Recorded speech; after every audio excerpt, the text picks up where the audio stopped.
Okay, so these are my traumas. I like to listen to Gandhi. He always talks about my life is my message. So we are going to talk about my life. When I was growing up, I had the privilege of not having to worry about money or anything like that. All I worried about were my relationships, my love for other people, my respect for them. That's all I cared about. Even when I had money, I never cared about material possessions. So my mother and my father, they both loved me dearly. They loved me a lot. The thing is, each of them had their own traumas, and they did not really love each other. They were only with each other because they created me. My father was put up for adoption as a kid.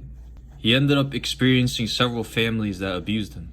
My mother also got abused by her family. Her stepmother would constantly beat her, make her eat dust, and do many sorts of things to her. My mom also took care of 3 kids because the guy she had dated had offed himself. These things combined left them traumatized as people. My dad wanted to get an abortion, but my mother said no. This caused problems for each of them. My mother would yell at my dad and at me about everything. Family members, my dad, everything. She would always say I'm a good boy, but she would always yell at me regardless. If I made a tiny little mistake, suddenly she launches into a huge rant. My dad, he ended up leaving my mom for other women. He was never truly in love with her. He didn't see himself as compatible with her. So he left. He felt unseen. So he went to find someone who made him feel seen. They are one of the reasons why I also believe in true relationships, in mutual relationships between people, because it creates a happier family. Later in life, one of the kids my mom raised, who I saw as a brother, he drank too much and his liver exploded. He was extremely depressed because he had just gotten evicted from the apartment he lived in. He was very smart. He had went to an Ivy League college and he had gotten married. He ended up doing some dumb things and he ended up drinking himself to being bye-bye. I miss him every day. When I was in elementary school, I had a bunch of friends. We would always play games and we never knew exactly what was right. So one day, my friend jokingly said, "Give someone a wedgie," one of our friends. And we thought it was a game, so we did it anyways. I ended up being the one who caught him, and I gave him a wedgie. I didn't see it as a problem, so I did it anyways. It wasn't that I was a bully, we were just having fun. The parents all saw it as me being a bully, so they ended up demonizing me as a child. They talked amongst themselves. They told the other kids not to hang out with me. They did whatever in their power to keep me away and demonize me. Another time in elementary school, I had a sharp pencil in my hand. I accidentally stabbed my friend in the back with it. Instantly, he ran to the teacher and he told on me. He didn't even bother to talk to me. I ended up spending the whole day crying, telling people it wasn't on purpose, explaining to the principal I didn't mean to do it, demonstrating why it was an accident, but they would just not believe me. I even had the opportunity to tell on my friend later on, after this happened. But me being a better person, I didn't do it. I felt bad. In high school, it was competitive, yet I just wanted to have fun with friends. I was at one of the most competitive high schools in New York City, and people always compete amongst each other, just for studying, for tests. It was a race to see who would get to the best college. But that's not what I cared about. I only cared about having fun with my friends. Learning, you can always do that while having fun with people. I had a girlfriend who got assaulted many times by her ex. She would always trauma dump on me and make me feel bad. No matter what I did, she would be upset.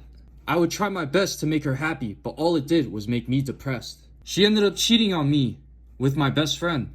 She manipulated us against each other to make us think we were each the bad guys in each other's life. That she was the good guy, and that we should have her. When I found out, she apologized and cried and cried. I actually accepted her apology and took her back. But over time, I would get more and more miserable because she would not improve. Eventually, when I did want to leave, she told me she would off herself if I left. This made things even worse. I felt trapped. I didn't know what to do. I felt desperate. She would always threaten me with things like self-harm, and it caused me to do the same. Sometime near the end of high school, my mother was talking to my uncle. She had bought into a stock that he didn't buy into. She had made some money off of it that he missed out on. So instead of being happy for her, he tore her down. He told her that I was a loser, that I would amount to nothing, that I was never going to be anything because I was quiet. Even my aunt joined in and started attacking my mom. She threw out all the spring rolls that my mom had made for them and their kids. This bullying led to her breaking down and crying over it. I remember leaving their house and she was bawling and I had no idea why. In college, I joined the fraternity and they hazed me. I would do plenty of knuckle push-ups, knuckle pain exercises, anything, and there would be pools of blood beneath us. They would yell at us and make us earn their friendship. All I wanted was brotherhood, and I had gotten sucked into fake friendship. These people were never my friends.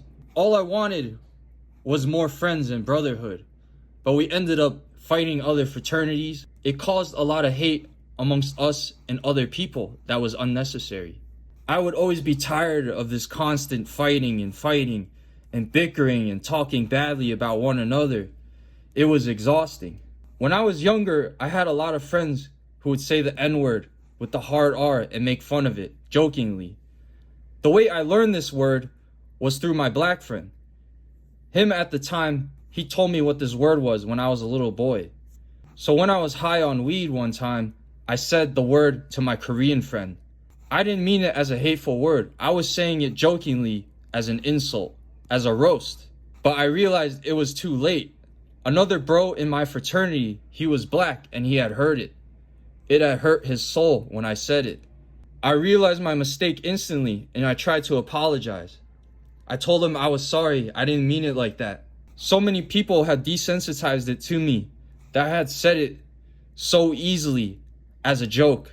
But he still didn't take my apology. He said no and walked away. This messed with my mind for many years because I felt so guilty for what I had done. Also, while in the fraternity, they had taught me to play women. I broke many hearts, and it broke my heart. I hurt women that I liked as people, but shouldn't have gotten intimate with. I should have just been their friends. I should have just treated them like humans, but instead I treated them like objects, and it caused me to end up hating myself over stupid things. Later on, this bit me in the butt when I was seeing a girl. She had heard I was a player. All my life I hadn't been a player until I joined the fraternity. And I had broken my heart so many times that I decided to be one. So when I met a girl I actually liked, she ended up doing something badly and lying to me. But I realized it was only because she thought I was a player. And I knew it was my fault. And I admitted it. So I ended up still dating her regardless. But because I dated her, my fraternity bros made fun of me. Just because of what happened between me and her. Not only this, but I had other girls telling me I could do better. It was killing me inside. It was hurting me over and over again. I also had other women showing me interest. So all of this combined kept building and building on me. While I was still doing work for the fraternity, I was failing in school. I was suffering mentally. This built up in my mind, and every 2-3 seconds, I could imagine her with the other guy. It was messing up my mind so much. And I really liked her. She was a good person. We had both made mistakes. My mind couldn't take it anymore, and my heart felt empty. So I ended things with her, even though I did like her as a person. With other women, I had dealt with sexual assault myself. I had women slap my butt at the bars. I had women grope me. I've had women who I don't want to be with come on to me when I'm drunk. I've had women stalk me. I've had women tell me details about myself when I don't even know them, when I've just met them. After college, I was hooked on various substances. I had partied so much that I was addicted to these things. I was very depressed. I was in my head, and these were feeding it more and more, consuming my money, consuming my mind. It was unhealthy for me. I also tried trading stocks. Because of stock trading, I made money at first, but I lost all my money. This happened several times, and it was taking a toll on my mental health more and more and more. It was a gambling addiction. It was horrible for me. Eventually, I had the inspiration for TikTok, so I tried that out. I ended up blowing up on TikTok back in 2021. I experienced my 15 seconds of fame. There were women who I had never met or knew of me suddenly showing interest in me. But at some point, my views started to drop and my depression went up. I also faced a loss of money because of trading even more. So my depression skyrocketed. It turned to the point where I was destroying things in my room, when I was freaking out on people. The women would lose interest in me. There were women who still liked me, but then some started acting very weird towards me. They would ignore me. They would act like I was non-existent, all because I fell off of TikTok. This happened to me several times, and they didn't even know I was going through it at the time. I also heard rumors that I was selling substances. I ended up confronting someone about it, because I never have. And the person at the time said, "Oops, my fault." But who knows who told him? Who knows who was spreading the rumors? Who knows who was talking behind my back? Also, during the Me Too movement, there were several bros who were accused of sexual assault. One of them was accused multiple times, and I still hear about it to this day. I told my fraternity bros we need to get them out, but they ignored me. They said no. Instead, they made me feel small. They made me feel like I was the one with the bad opinions. But I was trying to protect everyone, including myself, from being attached to this. But they ignored me. I also tried NFTs. A store owner I was working for at the time was building an NFT project, and he had heard that I had done TikTok. So he wanted me to market his NFTs. I would always complain to him that there's no value behind them, because he wouldn't want to add the value. He just wanted to sell the NFTs. He wanted things to be done his way. And when we tried to sell the NFTs, he had no idea what he was talking about. He was just speaking to the audience and not knowing what was going on because we were streaming the release. This caused me to abandon the whole project because it felt like I was being a scammer. At some point, mainly because of the fraternity stuff and the sexual assault, I had a mental breakdown or bipolar disorder. It unleashed one day and my mind started running and running and running. It was also because I had started making money on stocks. The deep unfulfillment of making money through something useless made my mind run. And I got angry at my brothers. I told them off because they had defended the people who had sexually assaulted people. This caused me to freak out on them. And I ended up in the hospital. This is where they put me on medication. This medication turned me into a zombie for months. I could only eat junk food and I ended up gaining 40 pounds. People would call me bubble butt because my butt was so big. Like, damn. And then the fraternity bros turned their backs on me. I noticed they all removed their pictures on social media to hide the fact that they were a part of the fraternity. They knew I had ended up in the hospital. They knew that I was suffering. They never even bothered to contact my mother. They never even bothered to try and figure out if I was okay. They simply tried to disappear. Later, when I recovered more and more, I tried getting a job and doing business. I ended up getting tricked into a scam where they promised they'd help me get a job. I gave them a lot of money and they didn't help me as they should have. A lot of other people had also been scammed by these people. I was so mad that I found so much evidence on them that I completely took down their company and we all got our money back. This relieved not only me, but everyone else who was trying to get it back from the scam. And it has stopped that company from scamming more people. I also dated a girl who was a gold digger.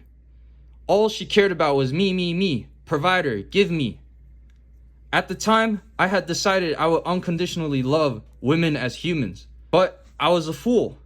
I would give her money, I would give her presents, I would keep giving and giving to her in hopes that she would love me.